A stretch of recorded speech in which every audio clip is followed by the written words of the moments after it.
Bismillahirrahmanirrahim. Assalamualaikum warahmatullahi wabarakatuh. Perkenalkan, saya atas nama Siti Zulmawati dari Universitas 19 November Kolaka. Nah, pada video kali ini saya akan menjelaskan tentang pewarisan sifat atau hereditas, di mana pewarisan sifat atau hereditas itu sendiri merupakan penurunan sifat dari induk atau orang tua kepada keturunannya, yaitu anaknya.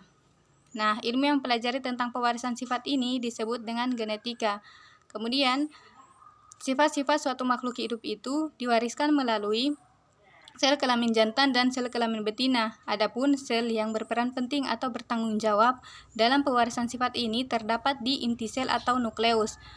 Nah, di dalam inti sel atau nukleus ini terdapat kromosom, di mana kromosom merupakan benang-benang halus yang berfungsi sebagai pembawa informasi genetik kepada keturunannya. Kemudian, di dalam kromosom terdapat substansi pembawa sifat makhluk hidup yang terdiri atas senyawa kimia yang disebut dengan gen. Gen ini berfungsi untuk penentu sifat-sifat suatu makhluk hidup.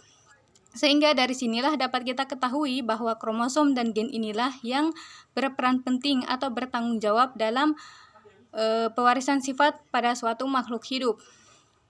Nah, kemudian kita masuk ke materi genetik, di mana materi genetik ini terbagi menjadi dua. Yang pertama adalah kromosom dan yang kedua adalah gen. Nah, kromosom ini seperti yang saya jelaskan sebelumnya, dia merupakan benang-benang halus yang berfungsi sebagai pembawa informasi genetik kepada keturunannya. Nah, setiap inti sel pada suatu makhluk hidup itu dia terdiri dari dua jenis kromosom. Yang pertama adalah kromosom tubuh atau autosom dan yang kedua adalah kromosom kelamin atau gonosom. Nah, yang pertama itu autosom atau kromosom tubuh.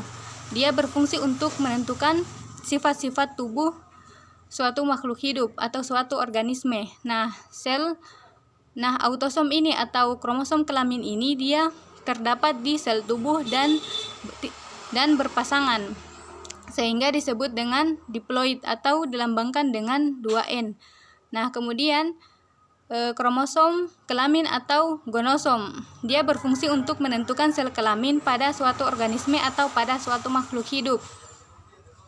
Nah, gonosom ini terletak pada sel kelamin dan tidak berpasangan, sehingga disebut dengan haploid atau dilambangkan dengan N. Nah, kemudian kita masuk ke gen, di mana gen merupakan bagian dari kromosom yang berfungsi yang mengendalikan ciri-ciri pada suatu makhluk hidup. Gen ini bersifat menurun dari induk kepada keturunannya. Komposisi dan susunan gen di dalam tubuh disebut dengan genotip, di mana genotip merupakan sifat-sifat pada makhluk hidup yang tidak terlihat. Nah, dari genotip inilah nantinya akan muncul sifat fenotip, di mana fenotip merupakan sifat-sifat pada makhluk hidup yang dapat terlihat. Nah, kemudian setelah materi genetik ini kita masuk ke sifat beda, di mana sifat beda ini terdiri dari dua. Yang pertama adalah persilangan monohibrid dan yang kedua adalah persilangan dihibrid.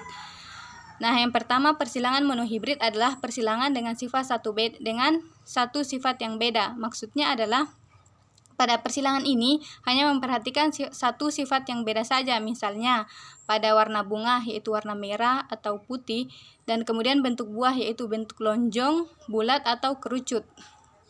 Nah, pada persilangan monohibrid ini berlaku hukum Mendel 1, karena pada saat pembentukan gamet kedua atau G2, gen yang di dalam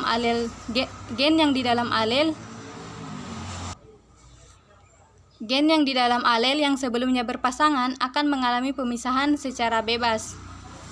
Nah, kemudian kita masuk ke persilangan dihibrid. Jika pada persilangan monohibrid hanya memperhatikan satu sifat saja, maka pada persilangan dihibrid ini dia memperhatikan dua sifat. Misalnya bentuk buah dan warna buah serta rasa buah. Nah, pada persilangan dihibrid ini berlaku hukum Mendel 2, karena pada saat pembentukan F2 atau keturunan 2,